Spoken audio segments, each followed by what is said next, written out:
Assalamualaikum warahmatullahi wabarakatuh. Selamat pagi pemirsa Tawakal yang dirahmati Allah Subhanahu wa Ta'ala. Terima kasih sudah kembali bersama Tawakal. Saya Farid Hasan.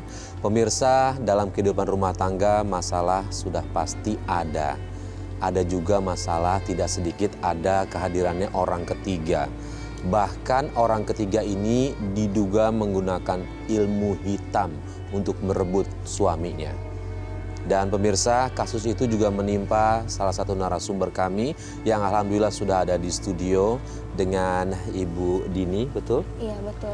Ya, Assalamualaikum Ibu Dini. Waalaikumsalam. Ya, terima kasih Ibu sudah hadir bersama kami di studio.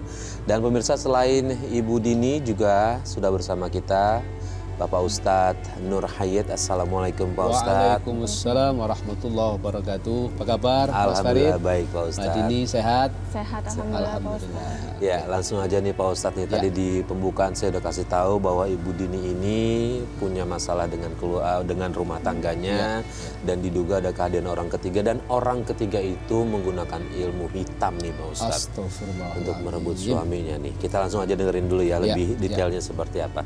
Nah, Ibu Dini bisa berkesimpulan kalau kehadiran orang ketiga ini merebut suaminya Ibu Dini ini dengan menggunakan ilmu hitam itu dari mana?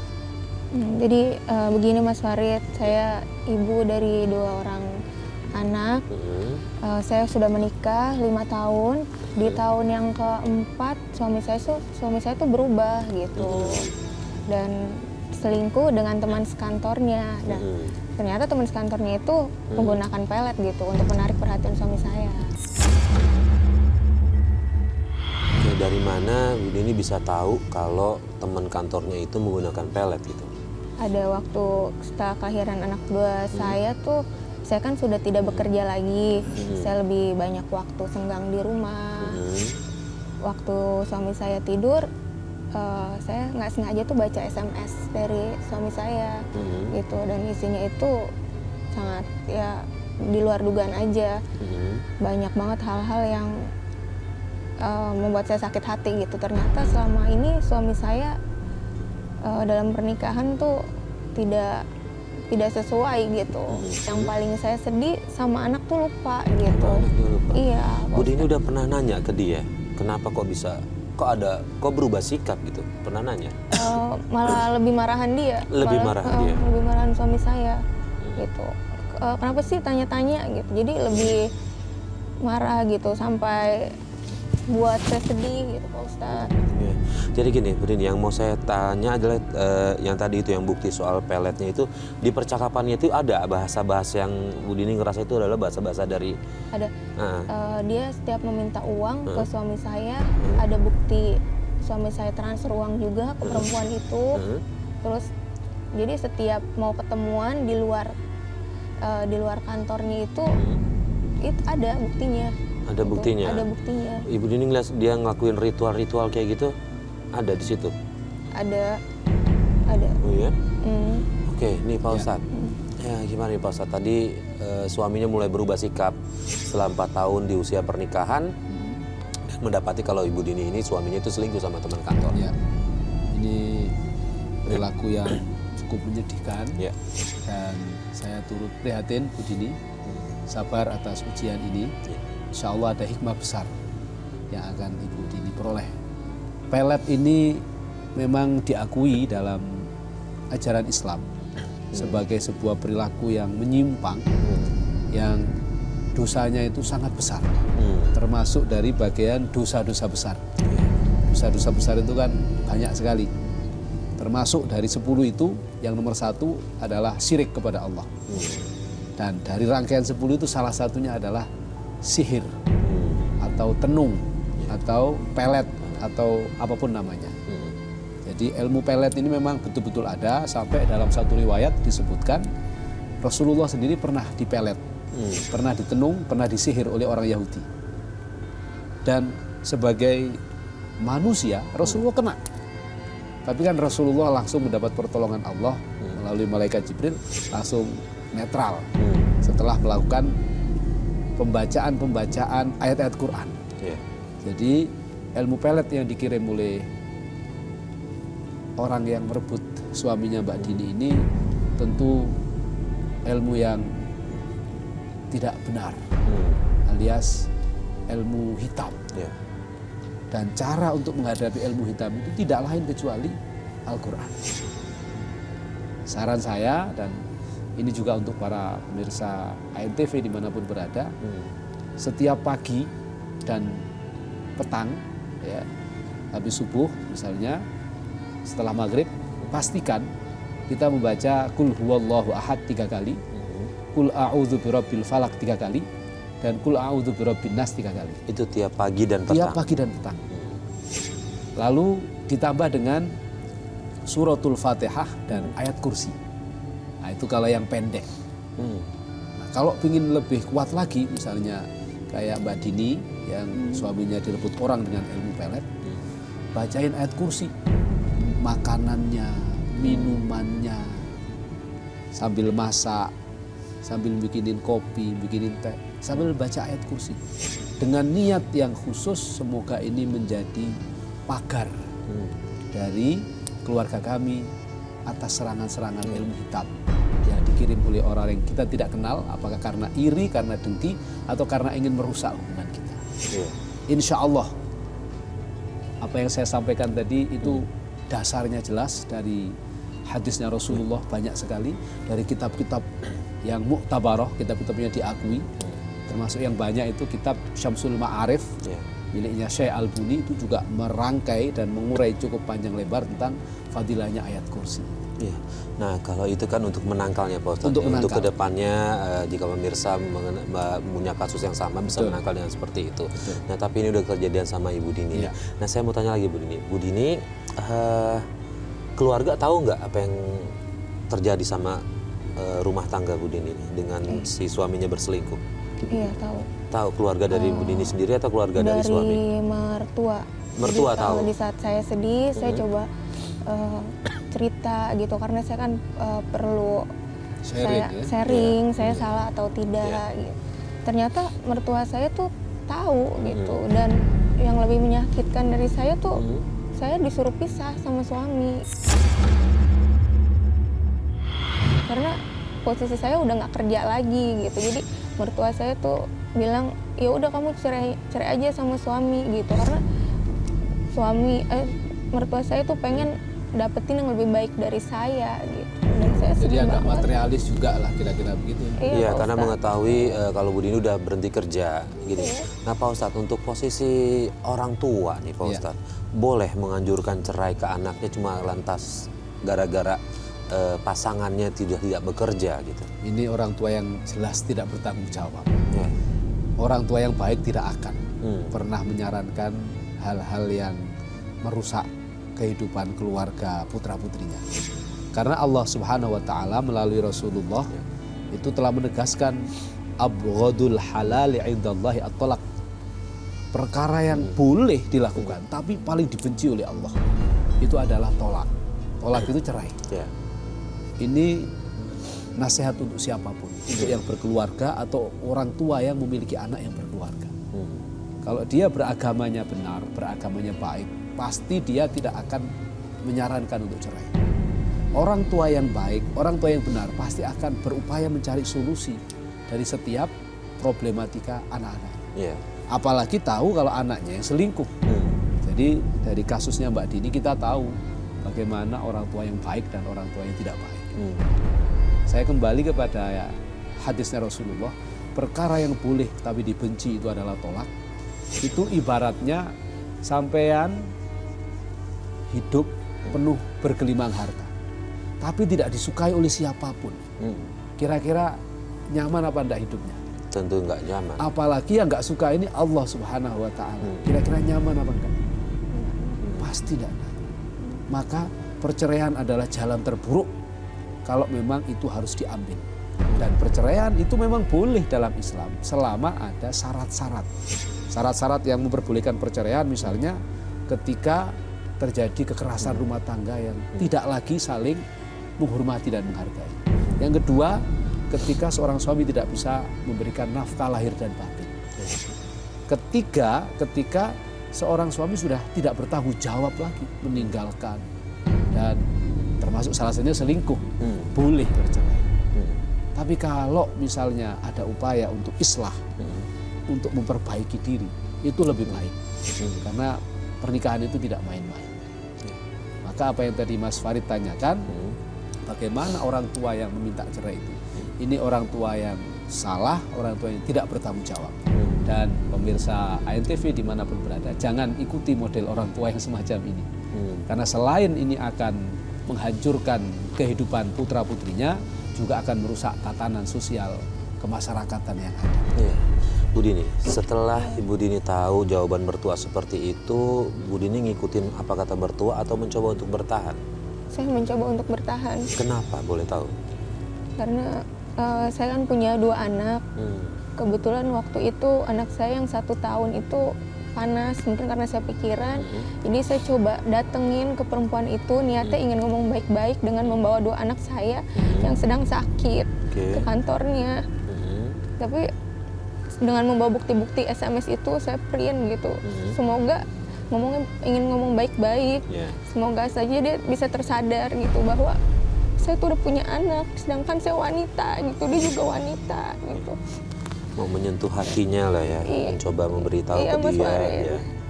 Tapi Terus, malah suami saya malah ngebela perempuan itu.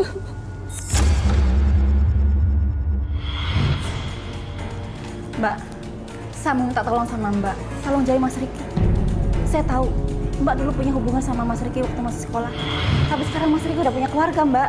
Udah punya anak sama istri. Maksud lo apa sih? Datang ke kantor, terus lo ngomong gak jelas kayak gitu. Udah deh Mbak, kamu gak usah pura-pura gak tahu. Saya udah punya bukti kalau Mbak punya hubungan sama suami saya. Mbak, kita sama-sama perempuan.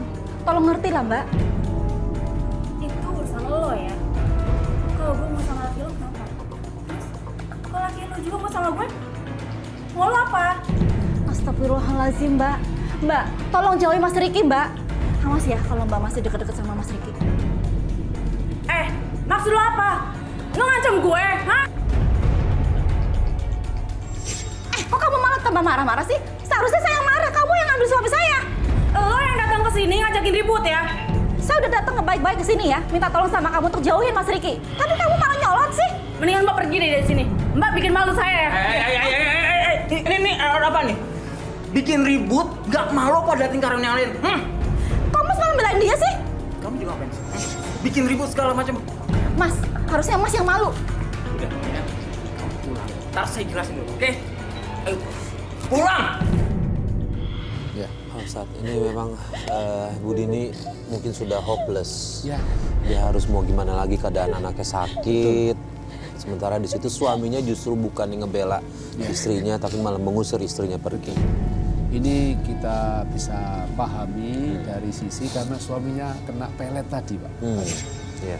Karena mungkin suaminya masih dalam pengaruh sihir, sehingga rasionalitasnya sebagai suami yang harusnya membela istri dan anaknya menjadi tumpul, menjadi ketul, dan tidak lagi Tertutup dia ya. bisa digunakan secara normal karena tertutup oleh sihir tadi. Nah, oleh karena itu ada baiknya memang dalam berkehidupan keluarga ini harus punya waktu khusus untuk kita sholat berjamaah bareng, baca zikir bareng, baca Quran bareng, sehingga ini akan menjadi tameng, menjadi pagar dari setiap upaya jahat orang-orang yang iri atau dengki. Karena bisa jadi kita tidak melakukan kesalahan apapun, Mas Farid. Iya. Tapi kalau Mbak Dini sama suami terlihat bahagia, orang lain bisa iri dan ingin merusak. Nah, itulah peran setan yang luar biasa untuk memecahkan hubungan suami istri. Nah, ini yang harus kita perhatikan dalam kehidupan berkeluarga kita, termasuk oleh para pemirsa ANTV dimanapun berada, agar kita punya special time yang khusus untuk kita gunakan bersama keluarga, merawat dan menjaga keluarga kita lahir dan batin. Insya Allah dengan begitu tameng-tameng itu akan semakin memperkuat jalinan keharmonisan rumah tangga kita. Bu Dini, nah mertua sendiri mendukung nggak sih perselingkuhan itu? Iya, karena posisi saya sudah tidak bekerja lagi, jadi tetap apa sih, setiap saya mau curhat ya tetap aja udah lepasin aja suaminya gitu, dan itu membuat saya terpukul. Oke, Bu Dini dapat bukti nggak? Mungkin barangkali, jangan-jangan nggak cuma suami aja yang dipelot nih, mertuanya juga kena ilmu sihir nih. Mungkin nggak sempat berpikir itu nggak? Sempat anak saya juga ya sakit, suka sakit tiba-tiba, suka teriak-teriak sambil memandang ke arah tertentu, terus badannya kaku, dan ke dokter tidak ada apa-apa gitu. Dan itu Kata dokter kejadiannya nggak sakit apa-apa. iya, dan itu kejadiannya itu setiap malam Jumat gitu, dan itu Kliwon. Dan saya tadinya saya pikir selalu berpikir positif gitu, nggak mungkin lah sampai segitunya, dan ternyata benar, bukan di anak saya saja, di saya juga gitu. Saya merasakan sakit di perut gitu. Saya pikir namanya wanita, tapi berbarengan gitu. Nah, balik lagi ke tanya tadi itu, setelah datang, setelah diusir segala macam, artinya kan harusnya si wanita ketiga ini nih, selingkuhannya tahu nih. Iya. Udah pasti tahu nih istrinya udah datang, udah ganggu segala macam. Nah, dia mengurungkan niat untuk meneruskan, atau dia malah lebih makin nyakitin lagi? Iya, makin nyakitin lagi. Dia tidak terima dengan kedatangan saya. Dia datang ke kebetulan entah kenapa dia tahu saya lagi ada di rumah ibu saya. Kebetulan di waktu kelahiran anak kedua saya, setelah 3 bulan ayah saya kan meninggal, jadi saya nemenin ibu saya. Nah, di sana dia datang tiba-tiba, saya juga kaget. Sendiri? Sendiri, dia bawa tukang pukul. Saya nggak tahu, dia mencoba masuk gitu, saya nggak kasih. Saya nggak kasih, tutup pintu saya, kita ngobrol di luar baik-baik. Tiba-tiba ya saya dipukulin sama tukang pukul itu, dia nggak terima. Loh, keluarga gimana ngeliat itu? Iya, ibu saya nangis dan anak-anak saya nangis.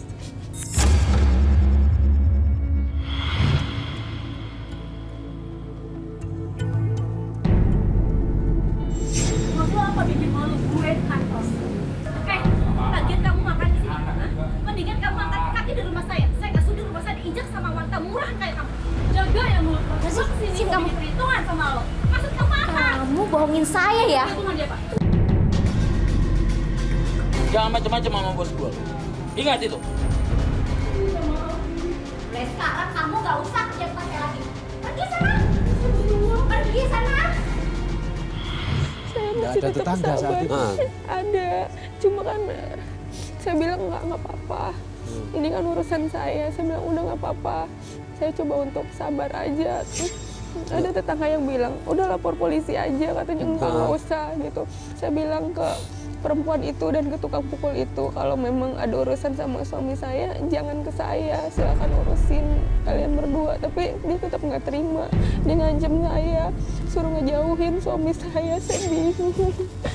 Kalau saya di mana? Saya ini kan istilahnya korban, Pak Ustadz.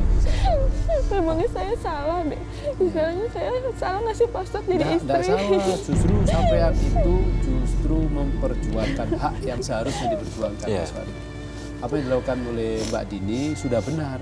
Hanya Mbak Dini kita sayangkan saat terjadi pemukulan itu kenapa tidak lapor polisi?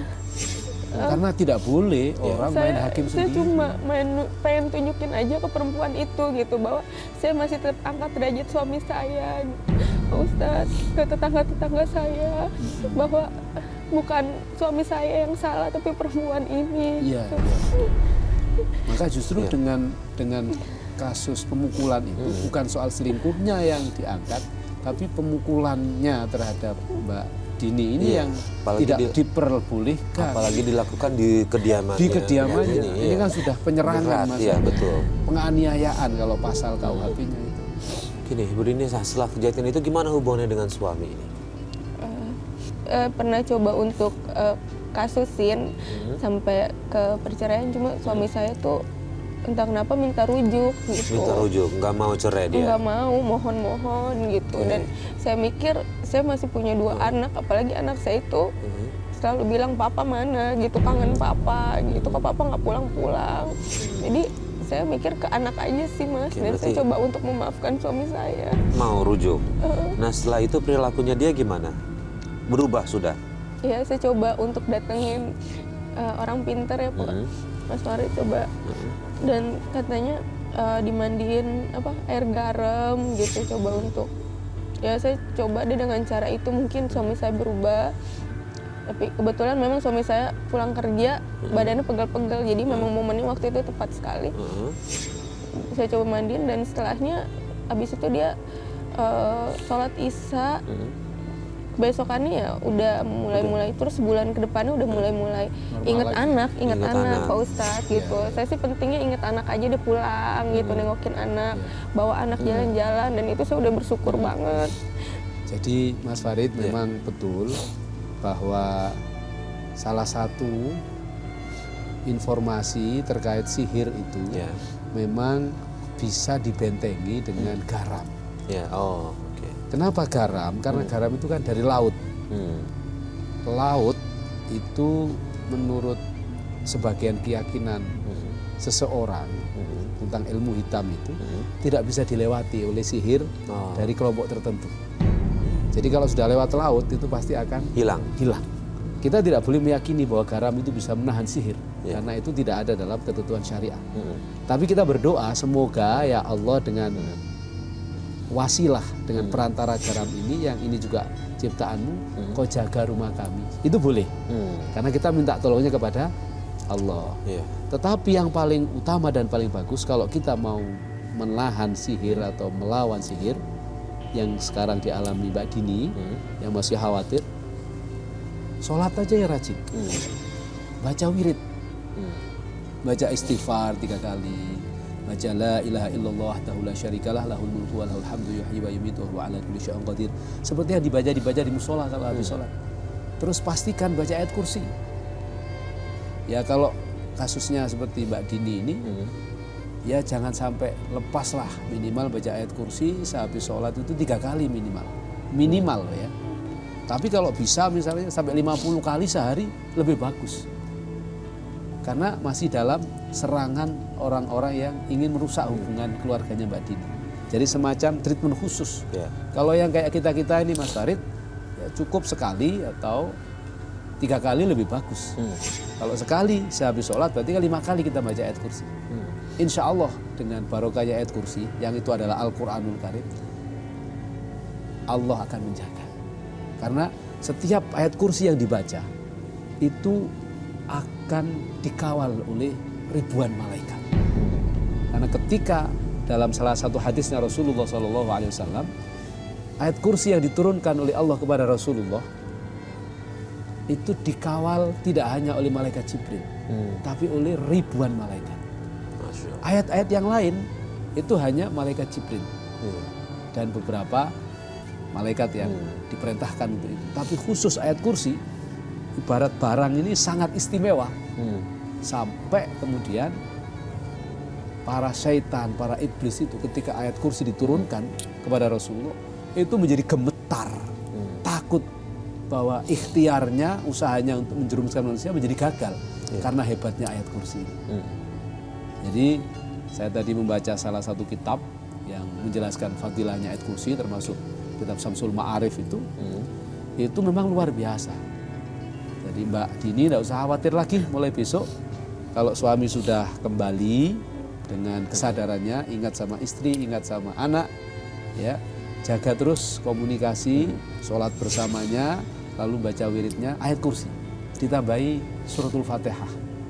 Ya, jadi mau bikin jamu, mau bikin susu, mau bikin apa, bacain Fatihah. Ya, habis itu disebul tamu. Ibu Dini, orang pintarnya itu ustadz atau mohon maaf dukun atau apa? Pendekatannya maksudnya melalui apa? Orang pintarnya itu guru ngaji sih Pak. Alhamdulillah, syukurlah kalau gitu. Artinya Artinya pendekatannya pendekatan agama ya gitu ya, bukan melalui pendekatan yang logis-logis yang dia pikir bisa. Maksudnya gini Pak Ustadz, pertanyaan saya adalah jangan balas ilmu hitam dengan ilmu hitam lagi gitu yang saya. Ya syukur alhamdulillah kalau gitu dari itu.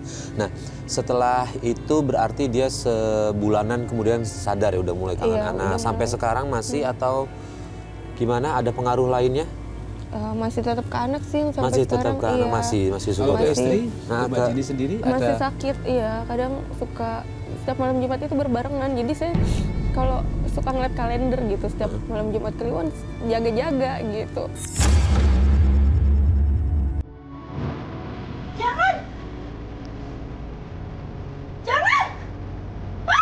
Astagfirullahaladzim. Mama apaan sih? Mas, saya ngimpi. Ini serem banget, Mas. Kayak dikejar setan, tapi rasanya nyata banget. Ma, makanya sebelum tidur baca doa dulu, Ma. Udah, Mas, udah baca doa. Apa mungkin ini pengaruh jambe-jambe si Santi masih ada, Mas? Pasti. Dan ada yang namanya jambu-jambu. Ya, gue lagi.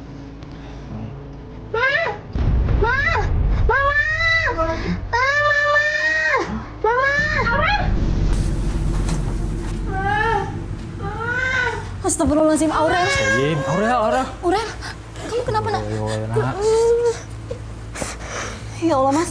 Badan Aurel panas banget, Mas. Tunggu, Ma. Perasaan di sebelum tidur nggak kayak gini, Ma, panasnya. Iya, makanya, Mas. Oh ya, Mas. Ini hari apa, Mas? Sekarang sih Kamis malam, Ma. Nggak salah lagi, Mas. Setiap malam Jumat pasti ada kejadian aneh kayak gini, Mas. Kalau nggak terjadi sama aku, sama Aurel, Mas. Ya Allah, lindungilah keluarga kami, ya Allah.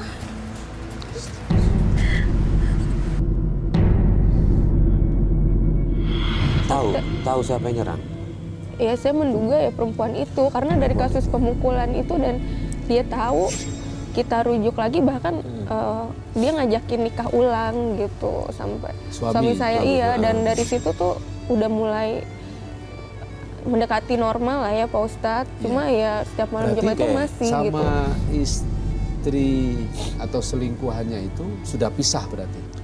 Iya, Karena jadi gini. dia masih satu kantor. Masih satu kantor Pak Ustadz. Cuma dan sudah pasti nggak mempan komunikasi. ke suaminya, dia sekarang nyerang ke istri dan anak-anaknya nih Pak Ustadz.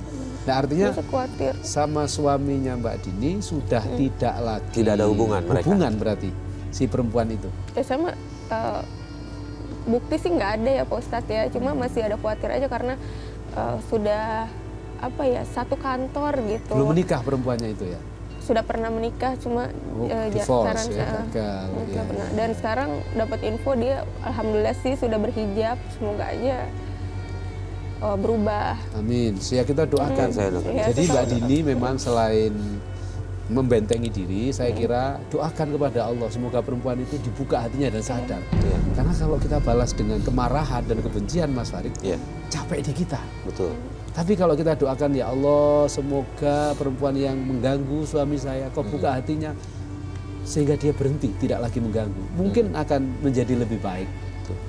Dan untuk yang setiap malam Jumat Kliwon itu Mbak Dini tidak usah khawatir lagi sekarang. Ya. Cukup setiap mau malam Jumat Kliwon undang tetangga yang ada untuk ngaji Quran bersama. Ya, ngaji Quran bersama atau kalau misalnya nggak ada budget, nggak ada biaya, ya Mbak Dini sama suami. Keluarga inti ya Ustadz. Keluarga inti. Udah bacain ayat kursi aja. Berapa banyak Pak Ustadz? Sebanyak-banyaknya. Minimal 50 kali. Minimal 180 kali. 50 kali itu sejumlah ayat dari ayat kursi itu. Kalimatnya, kata-kata itu ada 50 kata. Dibaca itu. Atau sejumlah hurufnya 180. Baca aja. Lalu setelah itu berdoa kepada Allah, ya Allah, saya memohon kepadamu dengan keagungannya ayat kursi ini ya Allah. Kami berlindung padamu dari segala macam godaan syaitan yang terkutuk termasuk dari sihir, dari orang-orang iri, dengki dan zalim kepada kami. Insya Allah. Amin. Nah sekarang mengetahui ini keluarga dari suami itu yang kemarin-kemarin mertua nganjur untuk cerai, itu gimana sikapnya sekarang? Ya mungkin udah mulai sadar juga Luluh karena juga. Lulu anaknya udah lebih merhatiin saya dan cucu-cucunya.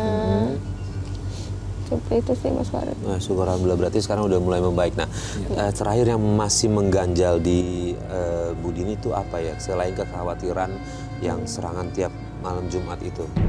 Ya rasa khawatir aja, masih trauma, takut terulang lagi aja Mas Oke, Farid. ini Pak Ustadz udah pasti nih ibu-ibu di rumah yang mungkin punya kasus sama dengan Ibu Dini, dia khawatir suaminya akan mengulangi perbuatannya. Nah, amalan dan doa apa nih yang bisa ngebentengi dia dan juga bisa menjaga suaminya di luar nih, Pak Ustadz? Para pemirsa ANTV dimanapun berada, hidup kita ini memang tidak akan pernah lepas dari godaan dan ujian. Maka cara terbaik agar kita terbebas dari godaan dan ujian itu adalah dengan berlindung kepada Allah Subhanahu wa taala. Menyandarkan kehidupan kita sepenuhnya kepada Allah dan senantiasa meminta pertolongan kepada Allah Subhanahu wa taala. Bagaimana cara agar kita mampu sambung, wusul dalam meminta perlindungan kepada Allah? Kita ikuti sunnahnya Rasulullah. Kita selalu membaca ta'awudz. Jadi Mbak Dini dan ibu-ibu, bapak-bapak, para pemirsa Tawakal ANTV dimanapun berada, jangan pernah kita lupa setiap pagi, setiap sore, setiap saat dan waktu membaca a'udzubillahi minasyaitonirrajim atau a'udzubikalimatillahi tammati min syarri ma khalaq atau a'udzubillahi as-sami'il alim minasyaitonirrajim. Ini ta'awudz. Kalimat yang langsung dicontohkan oleh Rasulullah dalam kita meminta perlindungan. Setelah itu apa? Kita berbanyak membaca sholawat. Karena sholawat itu bisa menetralisir apapun. Dalam satu hadisnya Rasulullah SAW, beliau bersabda, barang siapa yang membaca sholawat 100 kali, baca sallallahu ala Muhammad sallallahu alaihi wasallam 100 kali saja, maka qadallahu lahu hajatahu mi'ata hajatin. Allah akan memenuhi hajat orang itu sebanyak 100 hajat. Salasina fid dunya wa sab'ina fil akhirah. 70 hajat di akhirat, 30 hajat di dunia. Termasuk hajat di dunia misalnya kita ingin hidup bahagia, terbebas dari sihir, selamat, anak, istri, suami dijaga. Itu baru 5, masih ada 25 lagi. Jadi perbanyaklah membaca sholawat, insya Allah 30 hajat di dunia dipenuhi, 70 hajat di akhirat itu akan diberikan oleh Allah kepada kita. Dan yang terakhir, pastikan ayat kursi. Jangan sampai lepas dari zikir-zikir kita. Nah, ini Rasulullah yang bersabda dalam hadisnya beliau, kalau orang mau tidur membaca ayat kursi, maka orang itu akan dikawal oleh malaikat selama tidurnya sampai dia terbangun di pagi hari. Jadi ketika ada godaan, sihir, setan mau ganggu, ada malaikat yang jaga. Nah, kalau kita minta pertolongan orang, mana mungkin kita mampu membayar orang 24 jam. Tapi kalau kita baca ayat kursi, baca zikir kepada Allah, dilandasi oleh pasrah dan tawakal kepada Allah, insya Allah.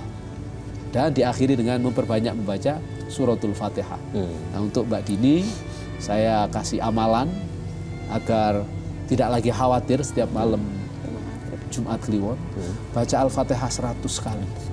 Ya, dengan niat khusus. Yang tahu Mbak Dini apa niatnya. Ya, salah satunya niat khusus, semoga keluarga kami terjaga dari berbagai macam musibah, termasuk musibah dan fitnah melalui sihir. Insya Allah Mbak Dini, percayalah kepada Allah, karena yang saya sampaikan ini adalah bacaan-bacaan Al-Quran dan tidak ada keraguan sedikit pun dalam Al-Quran.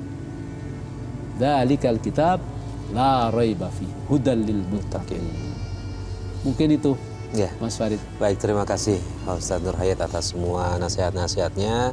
Mbak Dini, saya berharap apa yang disampaikan Pak Ustadz bisa diamalkan segera demi kelapangan dan ketenangan hati Mbak Dini. Dan saya doakan mudah-mudahan rumah tangga Mbak Dini baik-baik aja Pak Ustadz untuk kedepannya. Dan orang yang mau berbuat jahat justru malah berbuat baik, berubah.